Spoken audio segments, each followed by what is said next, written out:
అలసిపోతుంటే అరచేతుల నిన్ను మోసేను. నువ్వు కథలు చెప్పమని అంటే మన కథనే వినిపిస్తాను.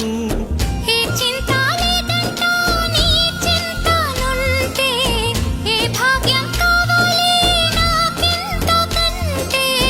ఈ దొరసాని నాలివేణి ఇక లోకంలో ఏదైనా పోతే పోనీ.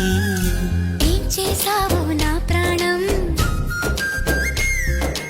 ఏదేమైనా జీవితమే